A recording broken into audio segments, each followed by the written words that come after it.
everyone, the topic of today's video is the limitations of balanced chemical equation and their rectifications. So as in the previous video, we learned how to balance a chemical equation. किसी भी chemical equation की balancing कैसे की जाती है, और हम यही जानते हैं कि किसी भी chemical equation को balance करना क्यों जरूरी होता है, क्योंकि कोई भी chemical reaction जो होती हैं वो law of conservation of mass को follow करती हैं. And according to this law, atoms neither be created and nor destroyed. मतलब किसी भी chemical reaction में as a reactant जितने atoms पार्ट लेंगे उतने ही atoms product में होने चाहिए. तो इसीलिए किसी भी chemical equation को बैलेंस करना जरूरी होता है. फॉर एग्जाम्पल अगर हम बात करें नाइट्रोजन एंड हाइड्रोजन की रिएक्शन की, तो जो नाइट्रोजन गैस होती है वो हाइड्रोजन गैस के साथ रिएक्ट करके अमोनिया गैस का फॉर्मेशन करती है. तो इस केमिकल रिएक्शन के लिए केमिकल इक्वेशन क्या होगी? इसके लिए केमिकल इक्वेशन होगी नाइट्रोजन प्लस हाइड्रोजन, ये रिएक्ट करके फॉर्मेशन करती हैं अमोनिया का. तो सबसे पहले हमें क्या देखना है कि क्या ये केमिकल इक्वेशन बैलेंस्ड है, और ये कैसे चेक किया जाता है? इसके नंबर ऑफ एटम्स को काउंट करके. जितने एटम्स नाइट्रोजन एंड हाइड्रोजन के एज ए रिएक्टेंट यहां पर हैं उतने ही एटम्स इस राइट हैंड साइड में एज ए प्रोडक्ट प्रेजेंट होने चाहिए इन दोनों एलिमेंट्स. तो करते हैं हम इसको बैलेंस. ये नाइट्रोजन है और ये हाइड्रोजन है, ठीक है. तो नाइट्रोजन के कितने एटम्स हैं? 2. एंड हाइड्रोजन के कितने एटम्स हैं? हाइड्रोजन के भी 2 ही हैं. अब इधर प्रोडक्ट में देखिए, इधर भी नाइट्रोजन एंड हाइड्रोजन है. नाइट्रोजन के कितने एटम्स हैं यहाँ पर? 1. एंड हाइड्रोजन के हैं 3. तो क्या ये इनमें नंबर ऑफ एटम्स इक्वल है? नहीं है. दैट मींस ये क्या है? ये अनबैलेंस्ड केमिकल इक्वेशन है. तो इसको बैलेंसिंग कैसे की जाएगी? इसकी बैलेंसिंग की जाती है इसके जो कोएफिशिएंट्स हैं उनको चेंज करके. ये जो सबस्क्रिप्ट है ये चेंज नहीं होंगी. ये क्या होती हैं? ये फिक्स्ड रहती हैं, क्योंकि किसी भी केमिकल सब्सटेंस का जो फॉर्मूला होता है वो फिक्स्ड होता है. It can not be altered. तो इसलिए हम क्या करेंगे, यहाँ पर इनके कोएफिशिएंट्स चेंज कर सकते हैं. तो सबसे पहले हम करेंगे बैलेंसिंग नाइट्रोजन की. तो नाइट्रोजन की देखिए रिएक्टेंट में 2 एटम्स हैं, लेकिन एज ए प्रोडक्ट जो हमें अमोनिया मिल रही है उसमें नाइट्रोजन के कितने एटम हैं? 1 एटम है. तो इसको हम क्या करेंगे कि ये बैलेंस हो जाए, मतलब इधर भी हमें 2 ही एटम्स चाहिए. तो हम अगर इस प्रोडक्ट को 2 से मल्टीप्लाई कर दें तो यहाँ पर हमें 2 एटम्स मिल जाएंगे नाइट्रोजन के. ये हो गए 2 एटम्स, ठीक है. अब देखिए हाइड्रोजन के एटम्स, तो 2 एटम्स यहाँ हो गए प्रोडक्ट में और 2 ही कितने थे रिएक्टेंट में. दैट मींस नाइट्रोजन तो होगा बैलेंस्ड. अब हाइड्रोजन को देखिए, हाइड्रोजन के हमारे पास एज ए रिएक्टेंट 2 एटम्स हैं, एंड प्रोडक्ट में हमें कितने मिल रहे हैं? 3 into 2 6 एटम्स. यहां पर 6 एटम्स हो गए. तो रिएक्टेंट में भी कितने होने चाहिए? 6. और ये कैसे होगा? अगर हम इसको 3 से मल्टीप्लाई कर दें तो यहां पर भी 6 हाइड्रोजन एटम हो जाएंगे. तो ये क्या हो गई? ये हो गई बैलेंस्ड केमिकल इक्वेशन. अब ये जो बैलेंस्ड केमिकल इक्वेशन है इसको देखकर हमें क्या पता चल रहा है? इससे हमें ये पता चल रहा है कि इस केमिकल रिएक्शन में कौन कौन से substance as a reactant use हो रहे हैं या आपस में रिएक्ट कर रहे हैं. और दूसरा हमें ये पता चल रहा है कि इसमें एज ए प्रोडक्ट कौन सा सब्सटेंस फॉर्म हो रहा है, ठीक है. इसके बाद हमें क्या पता चलता है? इन केमिकल इक्वेशन से या बैलेंस्ड केमिकल इक्वेशन से हमें नंबर ऑफ एटम्स भी पता चलते हैं इन सब्सटेंसेस के, कि नाइट्रोजन के कितने एटम्स इसमें पार्ट ले रहे हैं या नाइट्रोजन के कितने एटम्स ऐसे प्रोडक्ट फॉर्म हो रहे हैं, ठीक है. अब थर्ड इंफॉर्मेशन हमें इससे मिलती है बैलेंस्ड केमिकल इक्वेशन से, नंबर ऑफ मोल्स. क्योंकि हम ये जानते हैं कि किसी भी केमिकल सब्सटेंस का जो केमिकल फॉर्मूला होता है वो 1 मोल को रिप्रेजेंट करता है उस सब्सटेंस की. तो यहाँ पर ये जो सब्सटेंसेस हैं, जैसे नाइट्रोजन गैस है तो इसके साथ कोएफिशिएंट क्या है? 1 है. दैट मींस इसका 1 मोल यहाँ पर यूज हो रहा है. लेकिन ये जो हाइड्रोजन गैस है इसका कोएफिशिएंट कितना है? 3. दैट मींस हाइड्रोजन के 3 मोल्स रिएक्ट कर रहे हैं नाइट्रोजन के 1 मोल के साथ. दैट मींस ये जो बैलेंस्ड केमिकल इक्वेशन है इससे हमें नंबर ऑफ मोल्स का भी पता चलता है. इन जो नेक्स्ट इंफॉर्मेशन होती है वो हमें क्या मिलती है कि इन सब्सटेंसेस जो केमिकल रिएक्शन में पार्ट ले रहे हैं या एज ए प्रोडक्ट फॉर्म हो रहे हैं, उनके मासेस और वेट कितने हैं, क्योंकि हम मोल कंसेप्ट की हेल्प से किसी भी सब्सटेंस के वेट कैलकुलेट कर सकते हैं। तो ये जो बैलेंस केमिकल इक्वेशन है, इससे हमें ये भी पता चलता है। तो हम सबसे पहले क्या लिख लेंगे कि जो इंफॉर्मेशन हमें मिलती है बैलेंस केमिकल इक्वेशन से, वो कौन कौन सी होती हैं। Information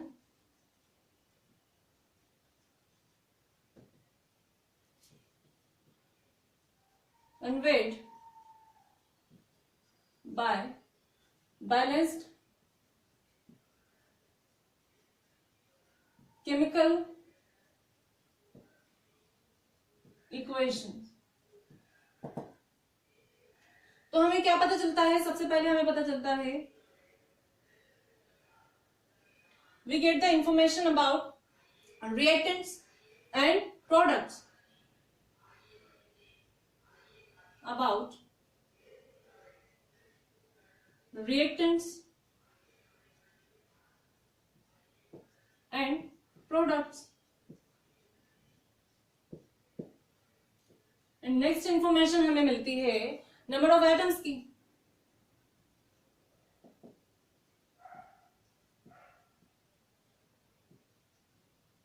substance,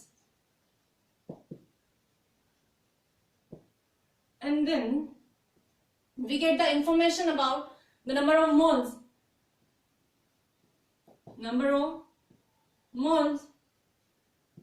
of the substances।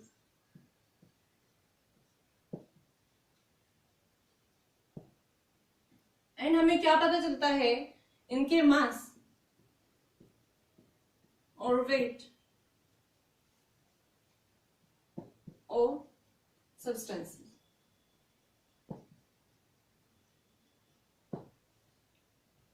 लेकिन हमने जब ये केमिकल रिएक्शंस की कैरेक्टरिस्टिक्स डिस्कस की थी, तब हमने ये पढ़ा था कि जो केमिकल इक्वेशंस होती हैं या केमिकल रिएक्शंस होती हैं, जब ये अकर होती हैं तो इनकी कुछ स्पेशल कैरेक्टरिस्टिक्स होती हैं। मतलब ये जो सब्सटेंसेस हैं एज ए रिएक्टेंट पार्ट ले रहे हैं, तो इनके फिजिकल स्टेट्स भी चेंज हो सकती हैं। मतलब ये सॉलिड से लिक्विड में बदल सकते हैं या लिक्विड से गैसेस में कन्वर्ट हो सकते हैं, और इनमें कलर भी चेंज हो सकता है, या फिर ये एक्सोथर्मिक और एंडोथर्मिक होती हैं। मतलब इनमें से या तो energy in the form of heat release होती है या फिर एब्जॉर्ब होती है। और हमने ये भी डिस्कस किया था कि इनका टेम्परेचर या फिर इनमें से एनर्जी इवॉल्व होती है। तो ये जो स्पेशल कैरेक्टरिस्टिक्स हैं, ये बैलेंस्ड केमिकल इक्वेशन से हमें पता नहीं चलती है। मतलब सब्सटेंसेस की फिजिकल स्टेट भी हमें इस बैलेंस्ड केमिकल इक्वेशन से पता नहीं चल रही है। उसके बाद इनमें से एनर्जी रिलीज हो रही है, ये भी नहीं पता चल रही है। कौन सी स्पेशल कंडीशंस हैं जिनमें ये केमिकल इक्वेशन अकर हो रही है, इसकी इंफॉर्मेशन भी हमें किसी बैलेंस्ड केमिकल इक्वेशन से पता नहीं चलती है। That means these are the limitations of balanced chemical equations. मतलब ये इसकी लिमिटेशन है। कौन कौन सी हैं limitations of balanced chemical equations.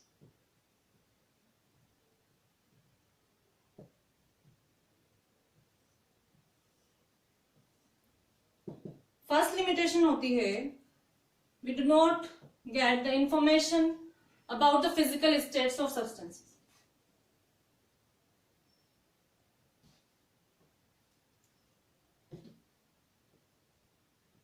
It does not tell about the physical states of the substances।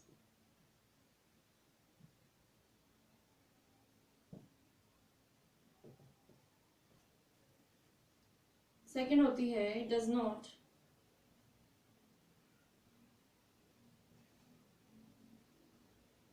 tell us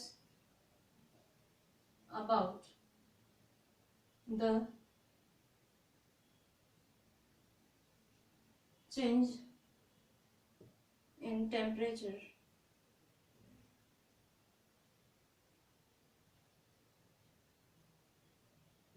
And third हमें पता चलती है, we do not get the information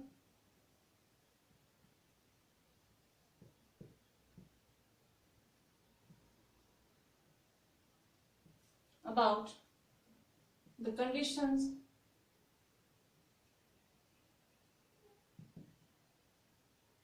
in which chemical reaction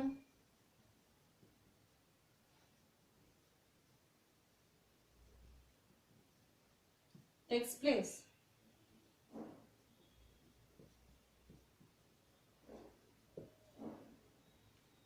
तो ये जो लिमिटेशंस हैं इन chemical balance chemical equation की, they can be rectified by writing more informative chemical equation. इनको ओवरकम किया जा सकता है मोर इंफॉर्मेटिव केमिकल इक्वेशन को लिख. तो वो कैसे की जाती हैं, उसके कुछ वेज होते हैं. अब हम लिखेंगे कि किसी भी केमिकल इक्वेशन को मोर इंफॉर्मेटिव कैसे बनाया जाए.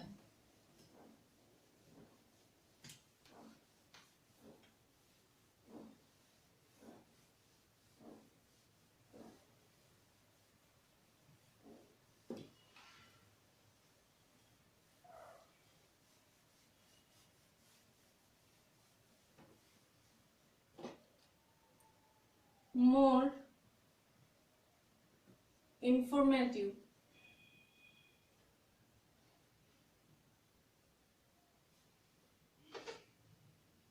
chemical equations.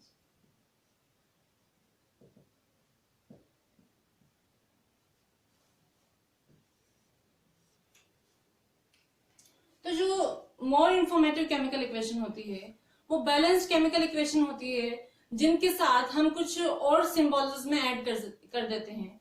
वो कौन कौन से होते हैं? फर्स्ट हम क्या करेंगे, फर्स्ट वे तो होता है बाय राइटिंग फिजिकल स्टेट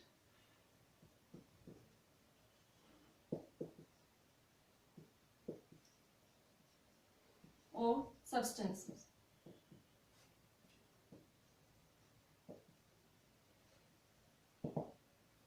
क्या करेंगे हम, जो सब्सटेंसेस हैं उनके साथ उनकी फिजिकल स्टेट्स लिख सकते हैं. वो कैसे लिखी जाती हैं?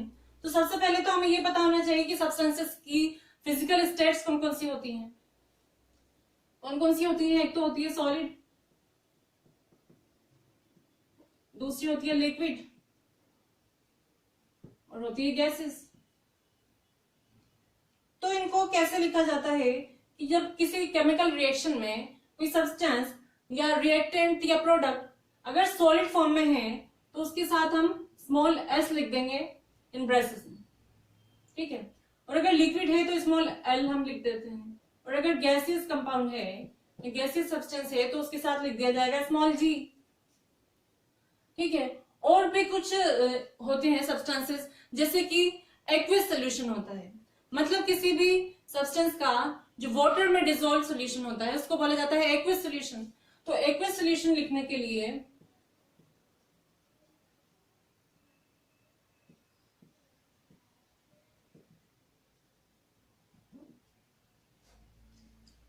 हम यूज करते हैं AQ. इसको शॉर्ट में ऐसे लिख दिया जाता है, ठीक है. और जब किसी केमिकल रिएक्शन में प्रेसिपिटेट का फॉर्मेशन होता है, प्रेसिपिटेट एक इनसोल्यूबल सब्सटेंस होता है जो कि सोल्यूबल नहीं होता उस रिएक्शन में. तो प्रेसिपिटेट को कैसे लिखते हैं हम? प्रेसिपिटेट का अगर फॉर्मेशन हो रहा है तो उसके लिए यूज किया जाता है PPT. उस सब्सटेंस के साथ में हम PPT लिख देंगे तो उससे ये पता चल जाएगा कि वो प्रेसिपिटेट है. तो इनके एग्जांपल देखते हैं. फॉर एग्जांपल, जब जिंक मेटल सल्फ्यूरिक एसिड के साथ रिएक्ट करता है तो जिंक सल्फेट का फॉर्मेशन होता है और साथ में हाइड्रोजन गैस इवॉल्व होती है. तो Zn plus sulphuric acid form ZnSO4 zinc sulphate plus hydrogen gas. तो हम क्या करेंगे, इनकी फिजिकल स्टेट्स इनके साथ लिख देंगे। तो जिंक मेटल क्या होता है, सॉलिड, तो इसके साथ लिख देंगे S। ये जो सल्फ्यूरिक एसिड है इसका एक्वस सोल्यूशन यूज होता है, तो इसके साथ लिख देंगे AQ। अब जो जिंक सल्फेट का फॉर्मेशन होगा ये भी एक्वस सोल्यूशन ही होता है, तो इसके साथ भी लिख दिया जाएगा AQ। और हाइड्रोजन क्या है, गैसेस फॉर्म है, तो गैस को हम लिख देंगे G से। तो इससे हमें इनकी स्टेट्स भी पता चल रही हैं, तो ये बन गई मोर इंफॉर्मेटिव केमिकल इक्वेशन। अब हम एक और इक्वेशन ऐसी देखते हैं जिसमें प्रेसिपिटेट का फॉर्मेशन होता है। तो जो कैल्शियम हाइड्रोक्साइड होता है, लाइम वाटर, जब इसमें से CO2 gas, carbon dioxide gas pass की जाती है तो एक कंपाउंड का फॉर्मेशन होता है कैल्शियम कार्बोनेट। ये क्या होता है, ये प्रेसिपिटेट होता है, सॉलिड फॉर्म में होता है और इनसोल्यूबल सब्सटेंस होता है, इसलिए क्या है, प्रेसिपिटेट। और इसके साथ में फॉर्मेशन होती है H2O। ठीक है, तो ये क्या है, कैल्शियम हाइड्रोक्साइड है। ये क्या होता है, एक्वस सोल्यूशन होता है, इसलिए इसके साथ लिख देंगे हम AQ। कार्बन डाइऑक्साइड होती है गैस, इसके साथ लिख देंगे G।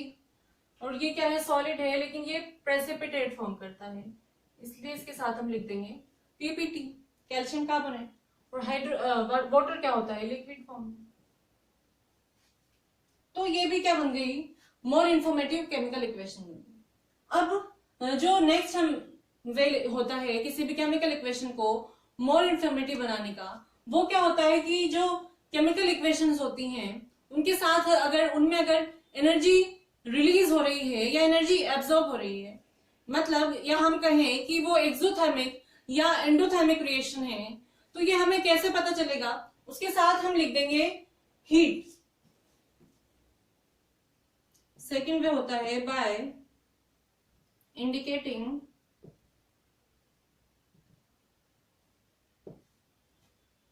एनर्जी।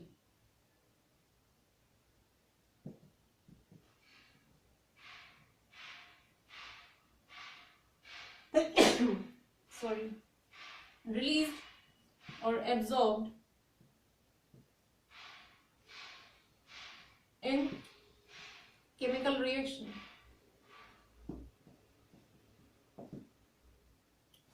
तो अगर कोई केमिकल रिएक्शन एक्सोथर्मिक है, दैट मीन्स उसमें क्या होगा, एनर्जी रिलीज होगी। तो एक्सोथर्मिक रिएक्शन के लिए क्या करेंगे, उसमें एनर्जी रिलीज हो रही है, that means as a product हमें एनर्जी मिल रही है, तो प्रोडक्ट साइड में हम क्या करेंगे, प्लस साइन के साथ एनर्जी लिख देंगे। ठीक है, और एंडोथर्मिक रिएक्शन है, दैट मीन्स उसमें क्या होता है, रिएक्टेंट साइड में एनर्जी होती है, लेकिन केमिकल चेंज के दौरान वो एनर्जी क्या होती है, एब्जॉर्ब हो जाती है, इसलिए जो एंडोथर्मिक रिएक्शन होती है उनमें रिएक्टेंट साइड पे हम लिख देंगे प्लस एनर्जी।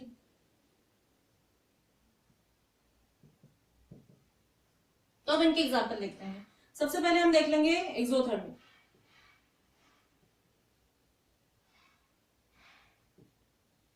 एक्सोथर्मिक कौन सी रिएक्शन होती है जिनमें एनर्जी क्या होगी, रिलीज होगी। तो इसका एग्जांपल क्या होगा, burning of coal, carbon plus oxygen. Carbon oxygen की प्रेजेंस में बर्न होकर क्या देता है, कार्बन डाइऑक्साइड, और साथ में मिलती है एनर्जी। तो कार्बन तो क्या होता है, सॉलिड फॉर्म में, ठीक है। ऑक्सीजन होती है गैस, CO2 भी क्या मिलती है, गैस मिलती है, और साथ में एनर्जी रिलीज हो रही है। तो इससे हमें ये पता चल रहा है कि ये एक्सोथर्मिक रिएक्शन है। अब एंडोथर्मिक रिएक्शन देखते हैं।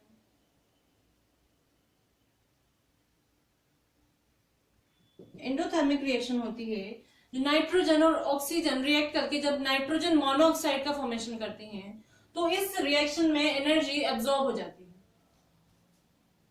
नाइट्रोजन N2 होती है गैस, गैसेस फॉर्म में है, plus oxygen plus energy.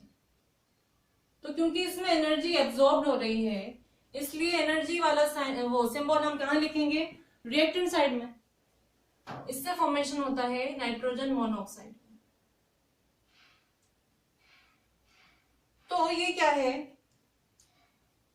Gases form में है, ये भी गैसेस है और ये भी हमें गैस ही मिलती है। तो ये तो हो गई नेक्स्ट वे, जब अगर एनर्जी रिलीज हो रही है या एब्जॉर्ब हो रही है किसी भी केमिकल इक्वेशन में, तो हम उसके साथ में प्लस साइन के साथ एनर्जी लिख देंगे।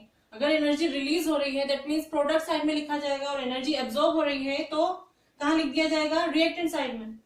अब एक और वे होता है कि जो स्पेशल कंडीशंस होती हैं, मतलब कोई कोई केमिकल रिएक्शंस ऐसी होती हैं जिनके लिए स्पेशल कंडीशंस की रिक्वायरमेंट होती है। फॉर एग्जांपल उनको हीट की जरूरत होती है, या फिर उनके टेम्परेचर को इंक्रीज करना पड़ता है, या उनका कलर चेंज हो जाता है, या उनके लिए कैटलिस्ट की जरूरत होती है। या फॉर एग्जांपल अगर हम बात करें फोटोसिंथेसिस की, तो जो प्लांट्स होते हैं वो उनके फ्रूट का प्रोडक्शन कैसे करते हैं, उनका फूड का प्रोडक्शन होता है in the presence of sunlight and green pigment of leaves. तो वो रिएक्शन हम देखेंगे।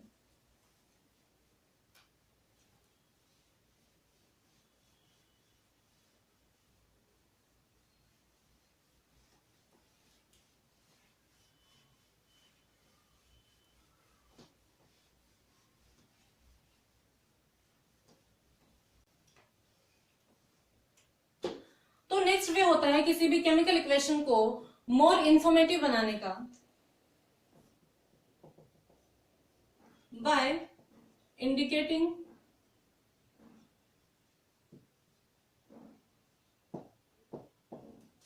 द कंडीशंस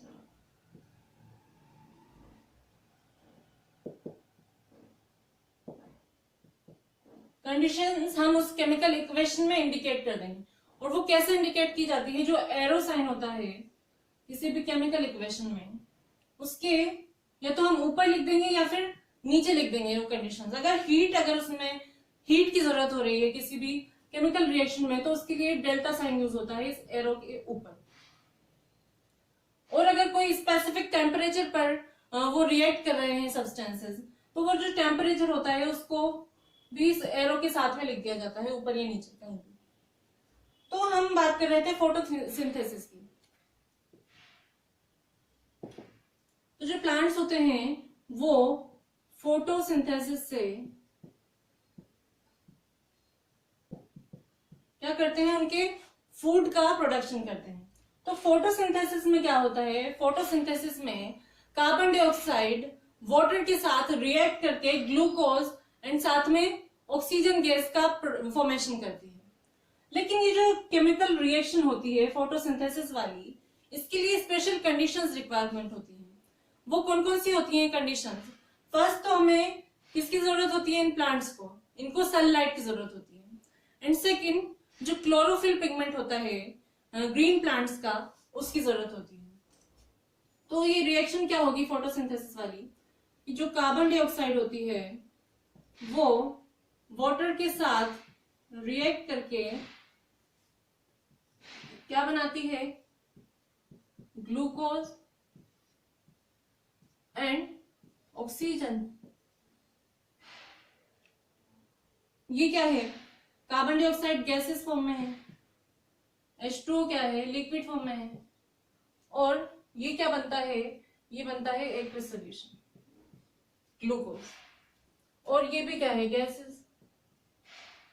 तो जो स्पेशल कंडीशन है वो क्या है, एक तो सनलाइट की प्रेजेंस में होती है, सनलाइट, और दूसरा होता है chlorophyll pigment.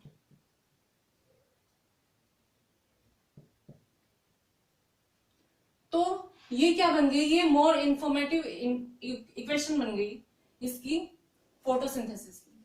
So in this way कोई भी केमिकल इक्वेशन मोर इंफॉर्मेटिव बनाई जा सकती है, उसके साथ में उसकी फिजिकल स्टेट्स को इंडिकेट करके, या फिर उनमें से एनर्जी अगर रिलीज और एब्जॉर्ब हो रही है तो उसकी एनर्जी को उनके साथ इंडिकेट कर दिया जाए, और या फिर स्पेशल कंडीशंस हैं तो इस एरो साइन के साथ स्पेशल कंडीशंस को क्या किया जाता है, लिख दिया जाता है। या तो हम उसके अप साइड में लिखेंगे या फिर डाउन साइड में लिखेंगे। So this was all about today's video. अगर आपको इससे रिलेटेड कोई भी डाउट है तो आप कमेंट सेक्शन में कमेंट करके पूछ सकते हैं. Now I will see you in the next video. Till then keep learning and thank you.